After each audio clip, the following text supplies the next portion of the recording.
like last year where they started to try and cancel like dead people. Remember that? All of a sudden, I don't know, where like John Wayne was trending. I'm like, what do they got, some found footage? You got a new movie coming out that maybe they shelved? And all of a sudden, it was all these stupid-ass woke white people, right? Oh my God, did you see what John Wayne said in Playboy in 1971? This is a bunch of fucking white people, all up in arms, about a dead white guy. I can no longer tolerate this. I can no longer tolerate dead for 45 years, John Wayne, saying things in a magazine that doesn't exist anymore. I am here for black people. It's fucking idiots. What kind of a fucking idiot white person refers to themselves as woke? You know? If you actually were socially conscious, you'd realize that white people stole that word from black people. Once again, doing the Elvis thing, right? But you know what? I blame black people for that. One of them fucked up.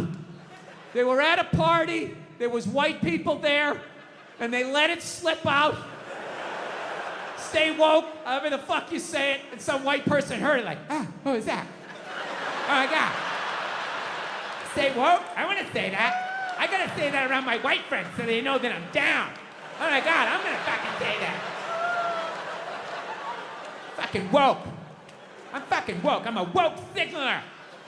I fucking had it. I've had it.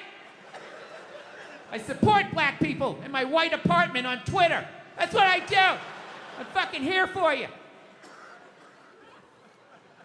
Every white person likes to lie to themselves that they were alive, 150 years ago, that they would have been working on the Underground Railroad, trying to help slaves escape, right?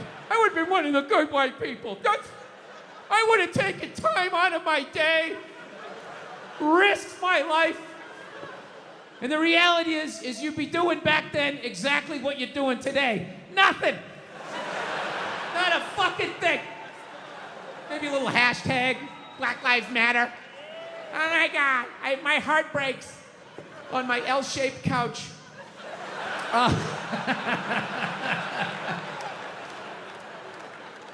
My favorite thing about the Black Lives Matter marches was the store windows that would have the plywood over the windows, and then it would say Black Lives Matter on top of the plywood. I just love the duality of that message, you know? It's like, Black Lives Matter, we're all the same, we're all one. Don't burn down my store, you fucking animals. Everybody is welcome in this store. Anyone can come in, one at a time, follow him. It's just a safe space for everyone. Yeah. John Wayne was born in 1907. That's what the fuck he's gonna sound like. Then you got all these douchebags going like, that's not an excuse. It's like, yes it is. It absolutely is. You are of your time. Look at these young kids. Remember that for like a year and a half? They'd take a water bottle, they're all standing around, and one kid would flip it, and if it landed upright, they'd lose, oh shit, they just lose their fucking minds. I didn't understand it, but I'm born in 1968, so I'm just like, all right, well, no one tried to slap it out of the way, you know? You do it enough times, it's gonna fucking land upright. What is happening here, right? I didn't want to ruin their good time, you know? They were excited, they're gonna get on their scooters and ride off. Like a little posse or some shit. I'm like, all right, you can do that. Yeah. So that was like a thing for like half a second. Sean Connery died. The great Sean Connery. Yeah, my favorite James Bond of all time. Yeah, and he was getting a proper send-off for about 8 minutes on Twitter, and then the first hairy-legged white chick shows up, right? And she's just got to be like, yeah. Are we really going to celebrate this man who advocated the hitting of women? It's like, first of all, he didn't advocate hitting women, okay? He just said, every once in a while, you give him a little slap. Yeah, give him a little back of the hand. You remind him who's making the box office. Reset their hard drive. That's all he said, okay? Yes, it's a crazy statement in 2021. 1976, you know, it's not good, but it's not crazy. Right? And he's born in 1930. You gotta put the shit in historical perspective. You ever watch, I love old movies. You ever watch movies from the 30s, 40s, and 50s? Yeah.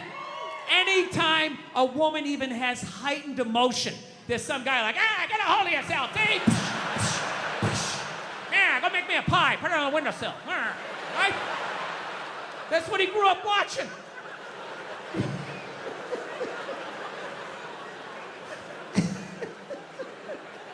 I grew up in the 70s. I thought being a truck driver was a cool thing. You know, you had a monkey for a friend.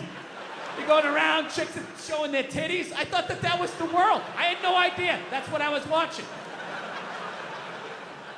My thing is okay, so if you're gonna cancel all of these fucking dead guys, and you're gonna shit all over them after they're dead and they can't defend themselves, why are you only going after men?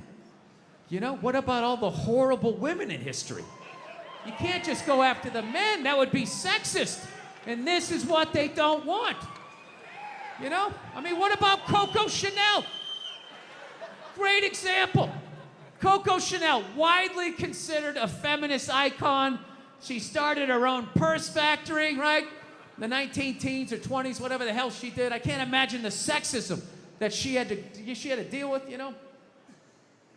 An amazing accomplishment, hats off to her, right? However, she was also a Nazi sympathizer.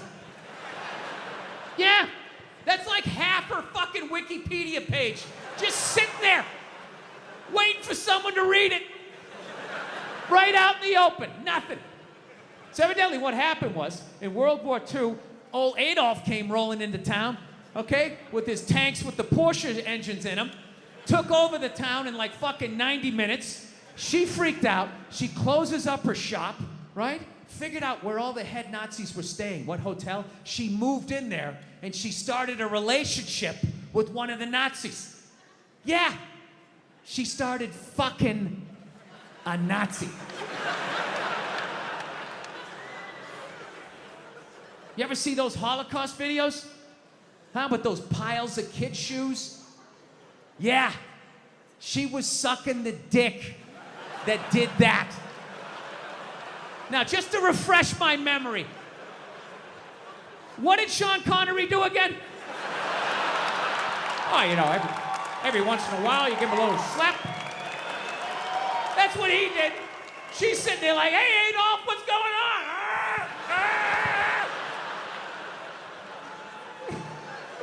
She so sold out her own country, she had to flee it at the end of the war. And I have no idea how many dicks she had to suck to get back in it. But I'll tell you, despite all of that, I still don't judge her. I don't. Because I've never been in that situation. You know, I've never been in a country where all of a sudden the most powerful army the world has ever seen comes in and takes it over in a couple hours. She must have been terrified, right? And she's a woman.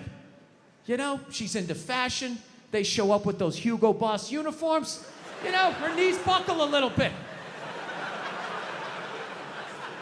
Things start getting ugly. People are getting shot in the street. She's freaking out. You know. And she's a woman. And women know, push comes to shove, when you get your back against the wall, no matter how bad it gets, they always have the option of fucking their way out of a situation. They always got that card they can play, right? All women know this. All women know this. Men don't realize this till they go to prison. But women learn this early on. She had the option, and she took it. I can't get mad at her for that, you know? So she's dead and gone. I think she's up there in heaven. I think she made it. She's up there with Sean Connery. Every once in a while, they have a disagreement. He gives a little slap, you know? She doesn't care. Once you shit on a Nazi's chest, I mean, a little backhand's not gonna freak you out. Jesus can't say anything. He got a hooker, right? Everybody's got a little something they did.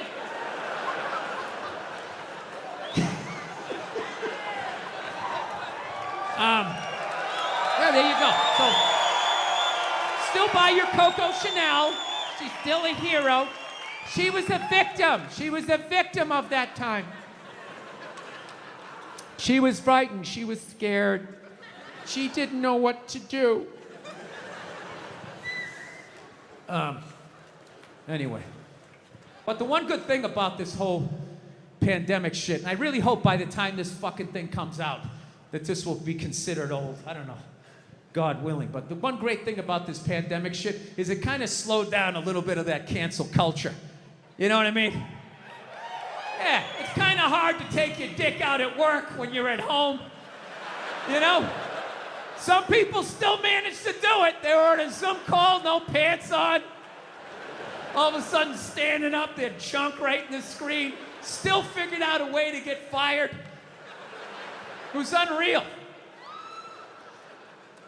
It's kind of good, though, that, you know, those creeps got to take a break, because I felt like cancel culture, they were kind of running out of people to cancel, you know? As much as they wanted to make it seem, there really was a finite amount of people that took their dick out at work. Despite the stats, right? Every 1.6 seconds, somebody takes their dick out and shakes it in a woman's face in a cubicle. You're like, huh? Every 1.6 seconds? I must not have been paying attention. Every 3.2 seconds, some man jizzes on a fern and rubs it in a woman's face. Holy shit! I didn't know that happened, right? Yeah, so fortunately, they rounded up all of these fucking animals and they got rid of them, right? But it kind of became like this cottage industry, and it was a way to kind of get rid of some men that maybe were in your way, you know?